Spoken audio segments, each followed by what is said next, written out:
ನಮಸ್ಕಾರ, ರಿವ್ಯೂ ಚಾನಲ್ಗೆ ಸ್ವಾಗತ. ನಾನು ಸೌಖ್ಯ ಗಾಂವ್ಕರ್. ಮೋದಿ ಪರಿವಾರಕ್ಕೆ ಸೇರಿದ್ರಲ್ಲ ಕೈ ಸಿಎಂ. ಎಲೆಕ್ಷನ್ ಹೊಸ್ತಿಲಲ್ಲಿ ರಾಹುಲ್ ಗಾಂಧಿಗೆ ಮತ್ತೊಂದು ಆಘಾತ.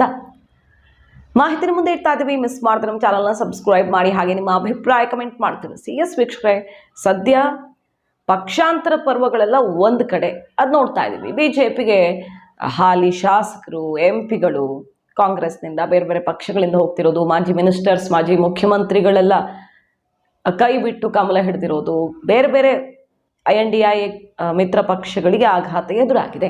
ಈಗ ಇನ್ನೊಂದು ಬಗೆಯಲ್ಲ ಆಘಾತ ರಾಹುಲ್ ಗಾಂಧಿ ಅವರಿಗೆ. ಮೊದಲೇ ಮೋದಿ ಕಾ ಪರಿವಾರ ಅಭಿಯಾನವನ್ನೇ ಶುರು ಮಾಡಿಬಿಟ್ಟಿದ್ದಾರೆ BJPಯವರು. ಎಲ್ಲರ ಹೆಸರು ಮುಂದೆ ನಾನು ಮೋದಿ ಪರಿವಾರ, ಮೋದಿಗೆ ಕುಟುಂಬ ಇಲ್ಲ ಅನ್ನುವಂಥ ಟೀಕೆ ಲಾಲು ಪ್ರಸಾದ್ ಯಾದವ್ ಮಾಡಿದಂಥ ವಾಗ್ದಾಳಿಯಿಂದಾಗ ಮತ್ತೊಂದು ಅಸ್ತ್ರ ಸಿಕ್ಕಂತಾಗಿದೆಯಲ್ಲ. ಈ ಹೊತ್ತಲ್ಲಿ ಇದು ಗಮನ ಸೆಳೀತಾರೋ ಬೆಳವಣಿಗೆ.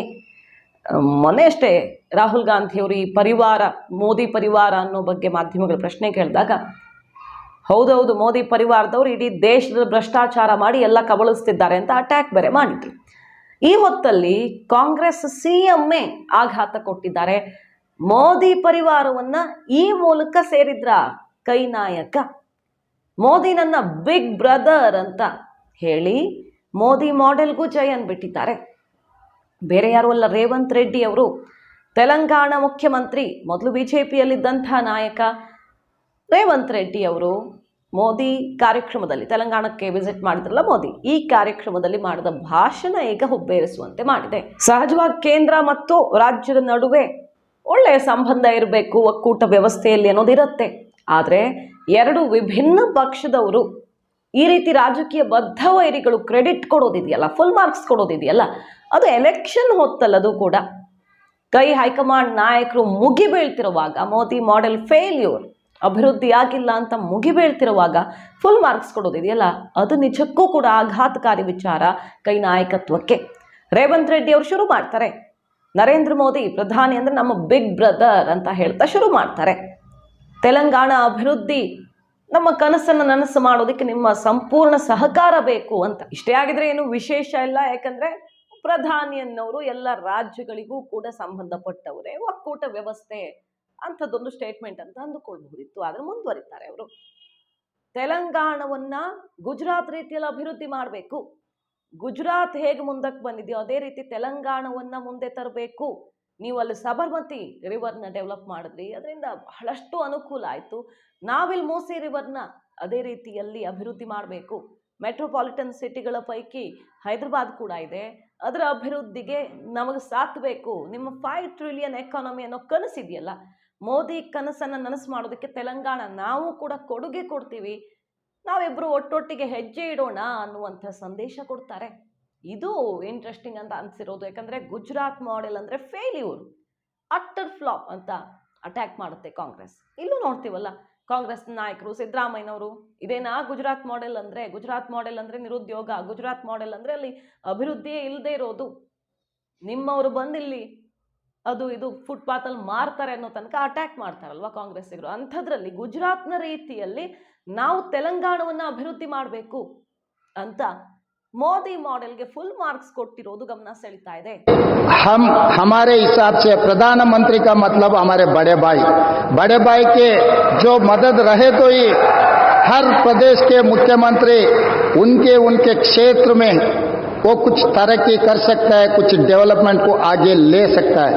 इसीलिए मेरा गुजारिश है, इस वक्त तेलंगाना अगर आगे तरक्की करना है, हम भी गुजरात जैसा हम आगे जाना है, तो यहाँ पर आपकी मदद जरूरी है. अगर आपका जो सोच है 5 ट्रिलियन इकोनॉमी हम रीच होने के लिए, इंडिया में 5 मेट्रोपॉलिटन सिटीज है, Delhi, Mumbai, Bangalore, Chennai, Hyderabad is one of the metropolitan city. We wanted to contribute to your 5 trillion economy system. So please do support us in metro rail, in Musi river development. Why? Because you have developed Sabarmati river. We wanted to develop our Musi river. ಮೊದಲೇ ಮೋದಿ ಪರಿವಾರ ಇಲ್ದವರು, ಕುಟುಂಬ ಇಲ್ದವರು ಅಂತ attack ಮಾಡಿದ ಟೈಮಲ್ಲಿ BJPಯವರು ನಾನು ಅವ್ರ ಪರಿವಾರ ಅಂತ ಎದೆಯೊಬ್ಬಿಸಿ ಹೇಳ್ತಿರುವಾಗ ರೇವಂತ್ ರೆಡ್ಡಿ ಅವ್ರು ನೀವು ನಮ್ಮ ಬ್ರದರು ಅಂತ ಅವ್ರ ಪರಿವಾರವನ್ನು ಸೇರಿದ್ರ? ಇದು ಕಾಂಗ್ರೆಸ್ಗೆ ಕೊಟ್ಟಿರುವ ದೊಡ್ಡ ಆಘಾತ. ಮೋದಿ ಮಾಡೆಲ್ನ, ಬಿಜೆಪಿ ಅಭಿವೃದ್ಧಿ ಮಾಡೆಲ್ ಅನ್ನ ಬಾಯಿ ತುಂಬಾ ಶ್ಲಾಘಿಸಿರೋದು, ಹೊಗಳಿರೋದು. ಮೊನ್ನೆ ಅಷ್ಟೇ ಸತೀಶ್ ಜಾರಕಿಹೊಳಿ ಅವರು ಇದೇ ಕೆಲಸ ಮಾಡಿದ್ರು. ಗಡ್ಕರಿ ಅವರ ಎದುರೇ ಅವರು ರಸ್ತೆಗಳ ರಾಜ ಮಹಾರಾಜ ಅಂತ ಬಣ್ಣಿಸ್ತಾರೆ. ಆಯ್ತು, ಗಡ್ಕರಿ ಅವರಂದ್ರೆ ಕಾಂಗ್ರೆಸ್ನವ್ರಿಗೆ ಸ್ವಲ್ಪ ಪ್ರೀತಿ ಇದೆಯಪ್ಪ ಅಂತಾನೆ ಇಟ್ಕೊಳ್ಳೋಣ. ಅಷ್ಟೇ ಅಲ್ಲ, ಮೋದಿ ಅವಧಿಯಲ್ಲಿ ಅಂದ್ರೆ ಬಿಜೆಪಿ ಸರ್ಕಾರದ ಅವಧಿಯಲ್ಲಿ ಅತ್ಯಂತ ಹೆಚ್ಚಿನ ಪ್ರಮಾಣದಲ್ಲಿ ರಸ್ತೆಗಳಾಗಿವೆ ಅನ್ನೋದ್ರಲ್ಲಿ ಡೌಟೇ ಇಲ್ಲ ಅಂತ ಸತೀಶ್ ಜಾರಕಿಹೊಳಿ ಅವರು ಹೇಳ್ತಾರೆ. ಸದಾ ಹೇಳ್ಕೊಳ್ತಿರ್ತಾರಲ್ಲ ಬಿಜೆಪಿ ಅವರು, ಎಷ್ಟು ಕಿಲೋಮೀಟರ್ ಆಗಿತ್ತು UPA ಅವಧಿಯಲ್ಲಿ ಕಾಂಗ್ರೆಸ್ ಅಧಿಕಾರದಲ್ಲಿದ್ದಾಗ, ನಾವು ಬಂದ್ಮೇಲೆ ಎಷ್ಟಾಯ್ತು, ಎಷ್ಟು ಪಟ್ಟು ಜಾಸ್ತಿ ಆಯ್ತು ಅಂತ ನಂಬರ್ಸ್ ಕೊಡ್ತಿರ್ತಾರಲ್ಲ, ಅದ್ರಲ್ಲಿ ಡೌಟೇ ಇಲ್ಲ, ಅದ್ರಲ್ಲಿ ಎರಡನೇ ಮಾತೇ ಇಲ್ಲ ಅಂತ ಸತೀಶ್ ಜಾರಕಿಹೊಳಿ ಅವರೇ ಫುಲ್ ಮಾರ್ಕ್ಸ್ ಕೊಟ್ಟರು ಮೋದಿ ಅಭಿವೃದ್ಧಿ ವಿಚಾರದಲ್ಲಿ. ಈಗ ರೇವಂತ್ ರೆಡ್ಡಿ ಕಾಂಗ್ರೆಸ್ನ ಮುಖ್ಯಮಂತ್ರಿಯೇ ಈ ರೀತಿ ಹೊಗಳಿರೋದು ಮಾತ್ರ ಅಚ್ಚರಿಗೆ ಕಾರಣವಾಗಿದೆ. ರೇವಂತ್ ರೆಡ್ಡಿ ಅವರು ಈ ಮಾತಾಡ್ತಾ ಇದ್ದ ಹಾಗೆ ಭರ್ಜರಿ ಚಪ್ಪಾಳೆ ಬೀಳುತ್ತೆ, ಗಮನ ಸೆಳೆಯುತ್ತೆ ಈ ಮಾತುಗಳು. ಸೊ ರಾಹುಲ್ ಗಾಂಧಿ ಅವರಿಗೆ ಲೋಕಸಭಾ ಚುನಾವಣೆ ಹೊತ್ತಲ್ಲಿ ಮತ್ತೆ ಶಾಕ್ ಕೊಟ್ಟಿದ್ದಾರೆ ರೇವಂತ್ ರೆಡ್ಡಿ. ಅದಾನಿಯನ್ನ ರೆಡ್ ಕಾರ್ಪೆಟ್ ಹಾಕಿ ವೆಲ್ಕಮ್ ಮಾಡೋ ಮೂಲಕ ಮೊನ್ನೆ ಅಷ್ಟೇ ಬಿಜೆಪಿ ಪಟ್ಟು ಹಿಡಿದಿತ್ತು ರಾಹುಲ್ ಗಾಂಧಿ ಕ್ಷಮೆ ಕೇಳಲಿ, ಯಾಕಂದ್ರೆ ಎಷ್ಟೋ ಸೆಷನ್ ಹಾಳು ಮಾಡಿದ್ದಾರಲ್ವಾ, ಬಲಿಯಾಗೋ ತರ ಆಗಿದೆ ಗಲಾಟೆಗಳಲ್ಲಿ.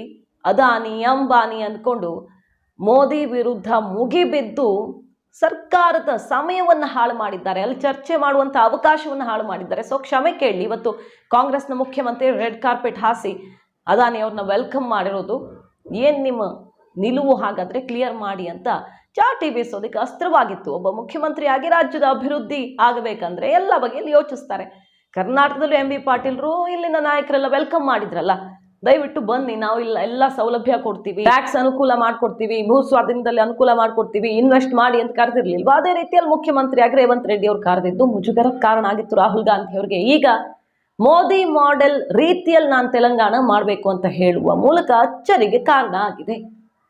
ಸೊ ರೇವಂತ್ ರೆಡ್ಡಿ ಅವರು ಇದನ್ನ ಸಹಜವಾಗಿ ಅಭಿವೃದ್ಧಿಗೆ ಸಹಕಾರ ಸಿಗಲಿ ಅಂತ ಹೇಳಿದ್ದ. ಬೇರೆ ಬೇರೆ ಆಯಾಮಗಳಲ್ಲೂ ಕೂಡ ಯೋಚನೆ ಆಗಬಹುದು. ಈ ಕ್ಷಣಕ್ಕಂತೂ ಅಂಥದ್ದೇನು ಇಲ್ಲ, ಅದು ಕಾಣಿಸ್ತಾ ಇಲ್ಲ. ರೇವಂತ್ ರೆಡ್ಡಿ ಅವರು ಬಿಜೆಪಿಯಿಂದ ಬಂದ್ರು, ಬಟ್ ಕಾಂಗ್ರೆಸ್ ಬಂದ್ಮೇಲೆ ಭರ್ಜರಿಯಾಗಿ ಸಂಘಟನೆ ಮಾಡಲಿ, ಪಕ್ಷಕ್ಕೆ ಅಧಿಕಾರ ಸಿಗೋ ತರ ಮಾಡಿದ್ರು. ಮುಖ್ಯಮಂತ್ರಿ ಕುರ್ಚಿಗೆ ತೆಲಂಗಾಣದಲ್ಲಿ ತುಂಬಾ ಜಟಾಪಟಿ ಆಯ್ತು, ಕೊನೆ ಕ್ಷಣದವರೆಗೂ ನೋಡಿದ್ದೀವಿ ನಾವು. ಒಬ್ಬ ಪ್ರಭಾವಿ ನಾಯಕ ಮುಖ್ಯಮಂತ್ರಿಗೆ ಆಸೆ ಪಟ್ಟವ್ರು ಯಾರು ನಿರೀಕ್ಷೆಯಲ್ಲಿದ್ರು ಅವ್ರಿಗೆ ಬಿಜೆಪಿ ಸ್ಕೆಚ್ ಹಾಕಿದ್ದು ಕೂಡ ಸುದ್ದಿ ಆಯ್ತು. ಇಂಥದ್ದೆಲ್ಲ ಬೆಳವಣಿಗೆಗಳಿರೋ ಹೊತ್ತಲ್ಲಿ ಮೋದಿ ಮತ್ತು ಬಿಜೆಪಿಯ ಕಡೆಗೆ ಇವರು ಸಾಫ್ಟ್ ಆಗಿ ಮಾತಾಡ್ತಿರೋದು ಇದೆಯಲ್ಲ ರೇವಂತ್ ರೆಡ್ಡಿ ಅವರು, ಭವಿಷ್ಯದ ಲೆಕ್ಕಾಚಾರಗಳೇನಾದ್ರೂ ಹೊಸ ತರ ಆಗತ್ತಾ ಅನ್ನೋ ಥರಾನು ಈಗ ನಂಬೋಕ್ಕಾಗಲ್ಲ, ಅದನ್ನ ಈಗ ಊಹಿಸ್ಕೊಳ್ಳೋಕ್ಕೂ ಆಗಲ್ಲ. ಅಂಥ ಚರ್ಚೆಗಳಿಗೂ ದಾರಿ ಮಾಡಿಕೊಡ್ತಾ ಇದೆ. ಮಾಹಿತಿ ನಿಮ್ಗೆ ಇಷ್ಟ ಆಗಿದ್ರೆ ಮಿಸ್ ಮಾಡಿದ್ರೆ ನಮ್ಮ ಚಾನಲ್ನ ಸಬ್ಸ್ಕ್ರೈಬ್ ಮಾಡಿ, ಹಾಗೆ ನಿಮ್ಮ ಅಭಿಪ್ರಾಯ ಕಮೆಂಟ್ ಮಾಡಿ ತಿಳಿಸಿ. Thank you.